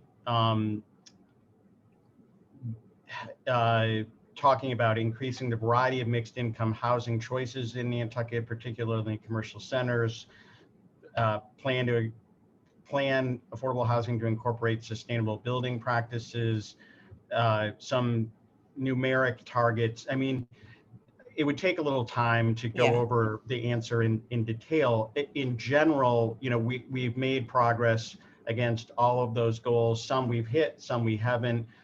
We can certainly, I think it would be a great exercise to produce sort of an exact answer along each of those benchmarks. Yeah, that's a good, I think a good exercise as well. All right, Barry, I'm sorry, I went back to that first question, but what was the next set of questions that you thought we should answer? Sure, no problem. It was, there's a few that are related to the same topic on carrying capacity. How does the HPP tie into the build out analysis, and how is it considering other capacity issues like waste, sewer, landfill? Mm-hmm. Yeah, I mean, in general, the housing production plan is required to look at development constraints in a sort of a general way, looking at sewer and water infrastructure, school capacity, transportation. And so when you see the draft plan, you'll see that there's a kind of a high level look at development constraints based on what the state requires to be in a housing production plan, but it doesn't get to the level that I think the questioners are commenting about. It's just not part of what a housing production plan is, geared to look at in a great deal of detail. And I don't know, Tucker, I know that this question has come up in other contexts around carrying capacity of the island, and I'm not sure what the status is beyond what we're doing with the housing production plan in a more limited way, looking at development constraints. Yeah, I believe that the planning board or the NPNEDC is in the process of looking at doing a quote unquote carrying capacity study. I think they're just on the front end of that. I see questions here about water. That came up during the Surfside Crossing hearings, and I think Mark Willett made it fairly clear that Nantucket has a fairly robust supply of water. So I think, as you're saying, Jen, some of this is getting outside of the realm of what the housing production plan is required to cover and intended to cover by the state. Okay, thanks. That's helpful background. I'm also still looking for anyone who wants to raise their hand to speak verbally. I just wanted to reiterate that we are, we will allow people to talk if they want to. I certainly don't want to force anybody to, but I just want to make sure you know that that's an option. Barry, is there another question that we could answer live for people? There's one more broader one about what is our ultimate goal for providing affordable housing? That's a great question, Tyler. I might refer this one back to you, but in general, the housing production plan needs to show a path for getting to the state's minimum of the 10% of year-round housing units as counted on the subsidized housing inventory. Now, that doesn't mean they're all affordable, as many as you know. It also doesn't count other units that Nantucket have that don't meet the minimum requirements. For example, the Covenant home program wouldn't be counted. So you're addressing affordable housing in other ways, and there's certainly local need that goes beyond what those 40B minimum requirements would need to be reflected in the plan. Some communities we've worked with have produced additional goals that talk about those local needs and talking about a specific quantitative goal beyond that 10% minimum that the state requires. That's not something that you're required to do. And I don't know, Tyler, if that's come up at all in the consideration for the goals for this plan or not. It's certainly something I think that other communities have looked at. I am working with one community now that is considering having a secondary goal saying, once we get to that 10% under 40B, we want to keep going and get to a 10% absolute, because not all the units that are on the subsidized housing inventory are actually deed restricted affordable housing. So that's one option. I haven't seen other communities do that specific secondary goal, but Tyler, I don't know if you have any other kind of thoughts on that. Yeah, when it comes to like specific quantitative goals, I mean, right now, and as in a lot of HPPs, the sort of 10% 40B threshold is sort of the one. Obviously, I hope I made this clear that we do want to address, all of the community's housing needs at all the different levels, regardless of whether they end up on the SHI, just, to make the document as comprehensive and useful as possible, and not to ignore those other needs. I mean, I guess the ultimate goal would be to, eliminate all housing insecurity and barriers to finding, housing that doesn't break the bank and being able to stay on the island and all that. I think the trust members, eloquently put that they're, want people to stay on the island. I mean, that would be, the ideal world ultimate goal. As to incorporating other like more specific goals into the plan, that is certainly an option. And we already do talk about goals outside of that are not exclusively focused on that 40B standard. So, absolutely, if that's something the community wants to focus more explicitly on, I think that would be great. Yeah, and it would be good if you have any thoughts about, Tyler's answer, my answer, and you want to see something like that included, definitely write it in the chat. You're welcome to raise your hand as well and let us know what ideas you have.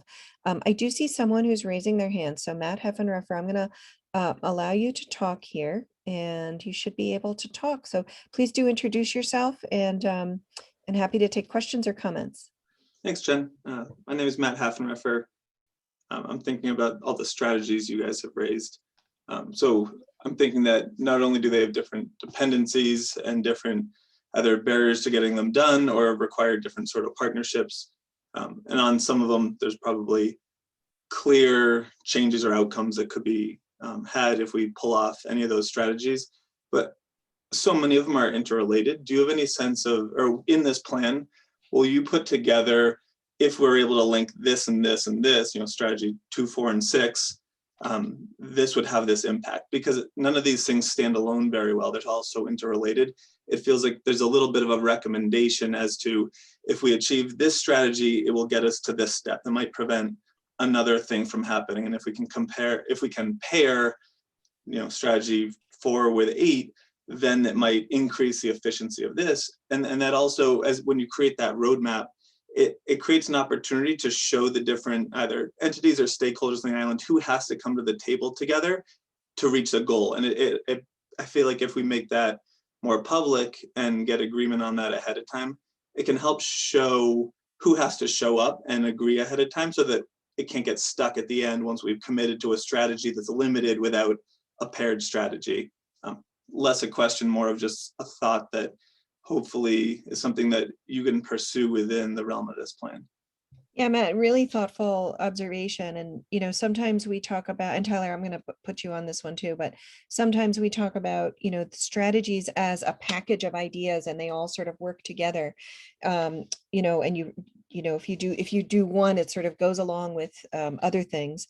And other times we sort of work with the communities to see how they really want to approach this. And some of it's political, some of it's strategic, but other communities really want to, are more comfortable, I guess, seeing the strategies more as a menu of options, and they'll sort of do their best to sort of see which ones they can really push forward or get accomplished. And given the political climate, the, funding availability, other market opportunities, and so on our end, we've put together plans in both ways. I think what you're asking is even a little more sophisticated than just saying, are they packaged, a package of solutions or a bunch of one-off things that's a menu of choices. You're saying, can you identify for us, and tell me, Matt, you can still talk if, if I'm getting this wrong, but can you identify for us what are the things that you could package together? Maybe not everything's a big package, but maybe there are funding mechanisms that work with zoning,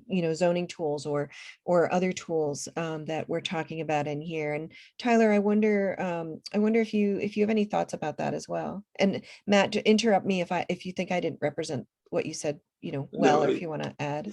I think you got it right. And what I would suggest is maybe what it looks like in practice is, there's plenty of different frameworks, but something like a process map with swimming lanes, and you can show that strategy 1 has this outcome, 2 has this outcome, but when we pair them, it has the following outcome. And that way, if politically we commit to a strategy, but it gets blocked by something in another strategy, it's clear, it kind of helped remove the politics from the politics. If indeed the goal is this number and making progress on the housing. And if you can show in the proposal why combining these two things is really important, it leaves someone it helps force us to have the conversation with it. These are paired because the impact is so much bigger. And I think just being able to show people the impact of each and the combination of the strategies will help create alignment behind them. But yes, in short, you got it. And hopefully those thoughts help. Thanks, Matt. Okay, Tyler, do you want to respond to that as well? Sure. I mean, I think you're absolutely right to identify that a lot of the strategies are interrelated. And I think we can definitely look at making those relationships, a little clearer in the document itself. I think one way to do that is maybe to group them sort of under those broad goal categories that I talked about. But yeah, we can definitely explore the strategies you mentioned. I think that's a good comment, good idea, and we can definitely look at that going forward. All right, great. Thanks, Matt. Anybody, does anybody else want to speak or ask a question? Or Barry, are there any other questions that have come in? Or Tucker, I'm sorry, were you just raising your hand, Tucker? Thanks, Jen. No, I wanted to thank Matt for that terrific comment, and I think that it would really be useful to illustrate exactly what he was talking about in our plan. In practice, I think we're doing some of that in terms of how we've gone about approaching 31 Fairgrounds as an example. It's not simply trying to address one aspect, but we're addressing multiple income levels. That is one of the things that the state does to help with achieving the 10% requirement, is that when you do a rental project, as long as 25% are restricted at a certain level, the 80% AMI level or less, the entire project counts toward the 10% number. So we are employing multiple strategies, and Matt's point is really well taken that we need to illustrate that better. Thanks so much, Tucker. All right, Barry, do we have some other questions? I think pretty much everything else has been addressed in the chat or in the Q&A, and we will be compiling all those responses after the meeting. So yeah, we had a couple other good suggestions on how to organize strategies and providing some examples from other communities. So. All right, that's great. And I also wanted to open up to the trust members and the panelists. If you've all been watching the chat and the questions as well. Are there any specific questions that you feel like, maybe you answered already written, but that we should also answer live for people? Anything that you think would have sort of broader interest?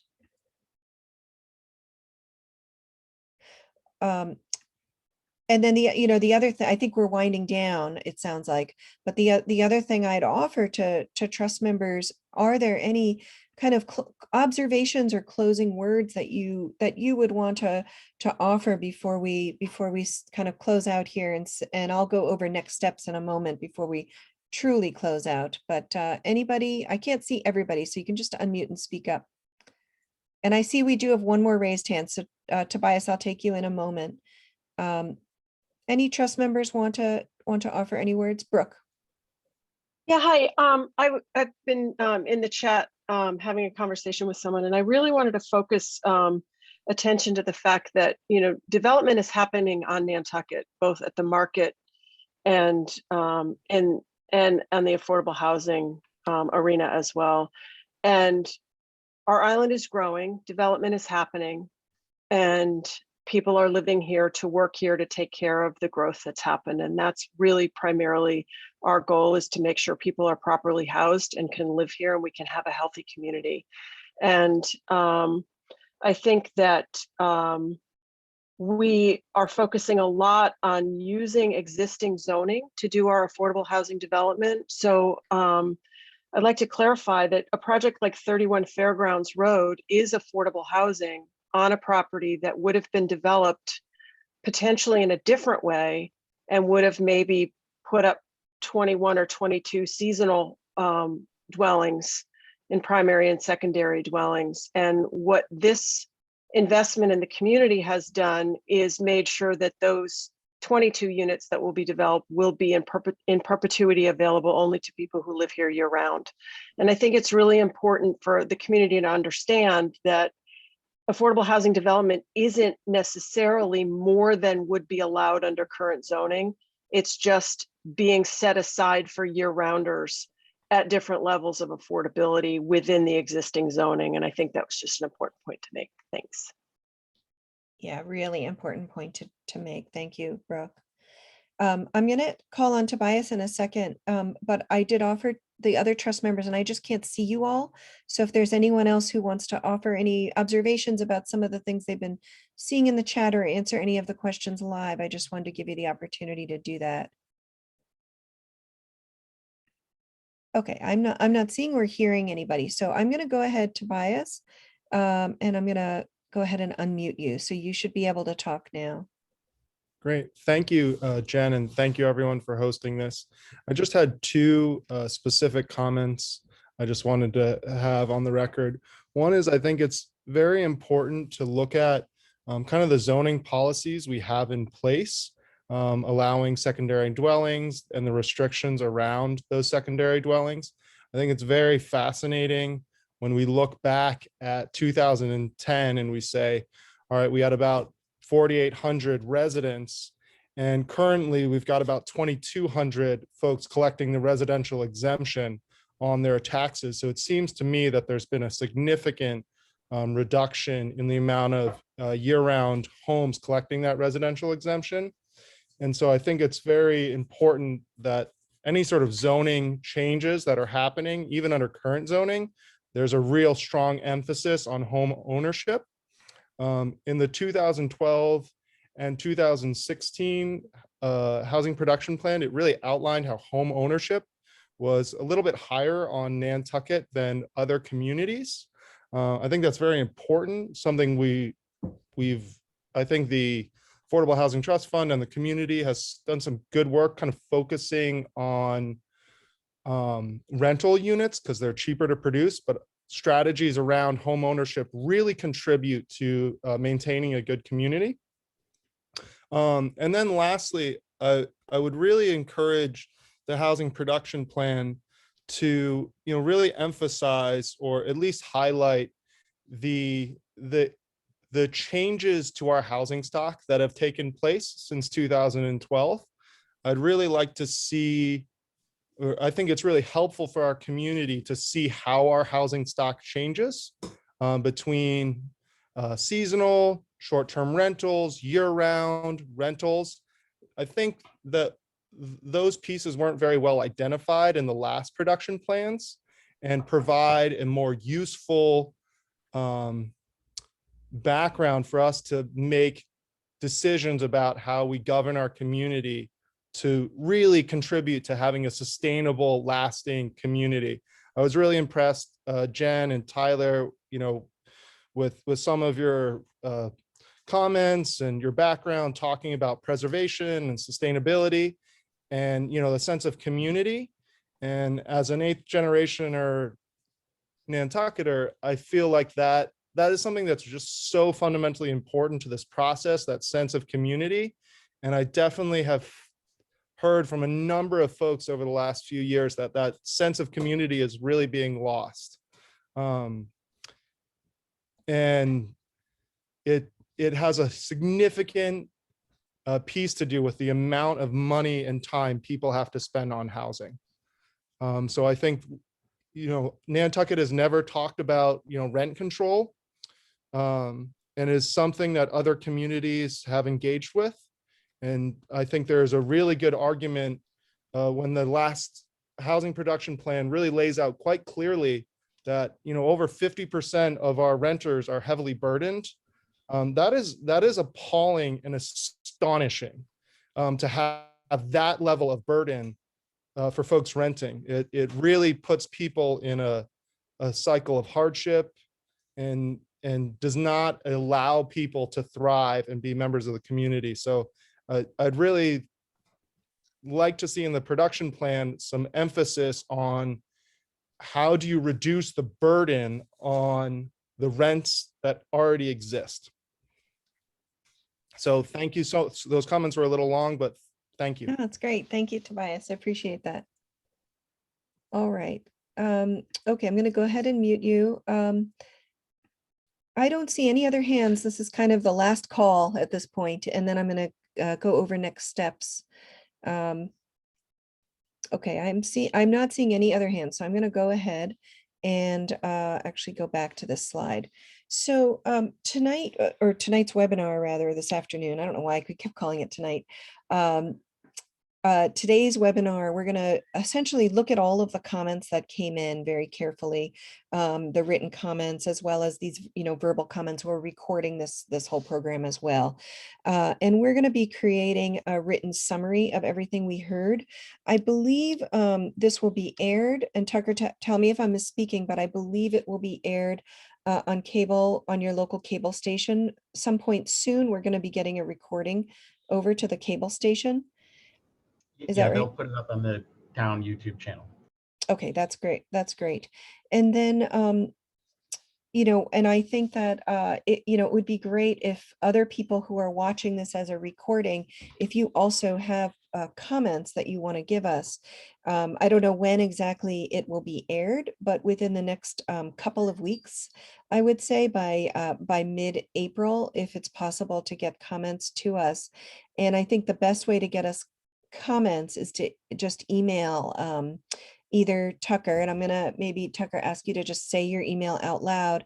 And then also you can email Barry Fragin, who has been on this call or on this webinar rather, answering questions. And his email is barry@jmgoldson.com. And you can see our name in the corner there for the spelling, barry@jmgoldson.com. And then Tucker, do you mind just sharing your email as well, your town email? Sure, it's T Holland, HOLLAND at Nantucket-MA.gov. Great. So feedback in either of those ways would be great by, mid-April. I don't have a specific date. So why don't we just say by April 15th, and somebody can get me on record as saying that. And what we're going to be doing is over the course of the next few weeks, combing through all of this feedback that we got, and then really looking at should we be and how should we be revising or adding any goals or strategies, and then creating the draft plan. And then the draft plan will be released in a little over a month, probably about 5 weeks or so in early May for a public comment period. And so I do hope you all will take time to look at the plan when it comes out in draft form and offer any comments once you see the details. There's a lot of detail there with the housing needs assessment. Some of it will, I think get it. Some of Tobias is, looking for data on the, the past number of years, what's changed since the last plan. There's also information on development constraints, that we didn't really go over tonight. And then there'll be information on all these goals and strategies, as well as the full summaries of the other engagement, this, the engagement from tonight, the focus groups, the survey. So there'll be a lot of information. We always include an executive summary, so don't be, intimidated that I just said it's a lot of information and a big plan. There's also the executive summary, and we just hope that people can, take some time and look at it, give some comments, and then there'll be a final presentation. I believe we're trying to schedule that for the end of May. I don't think we have a specific date on that at this point, but that will be, announced at some point. So we hope you can also all come out to that and participate in that. Are there any other, Tucker, I don't know if there's any other kind of closing out comments or Brian that you want to say? I think you might have to vote to end the meeting. We will, yes.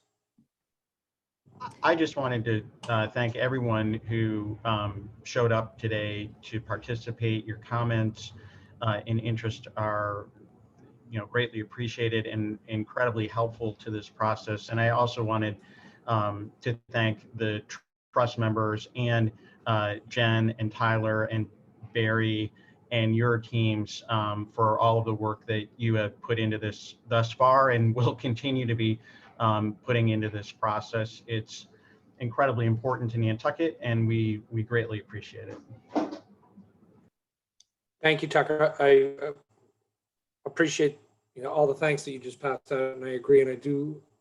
It's very different from 5 years ago when we created the HPP. All of the public participation is a pleasure to have as well. So the feedback is great. So please keep coming and sharing. With that, I look for a motion to adjourn the meeting. So moved. In a second. Second from Brooke. Okay, I got by roll call, Brooke Moore. Aye. Dave Iverson. Aye. Allison Mitchell. Aye. Rima Sherry. Aye. Christy Farantella. Aye. I think Penny may have dropped off. I can't see my screen. And Brian Sullivan, aye. Great. Thank you, everyone. Thanks, everyone.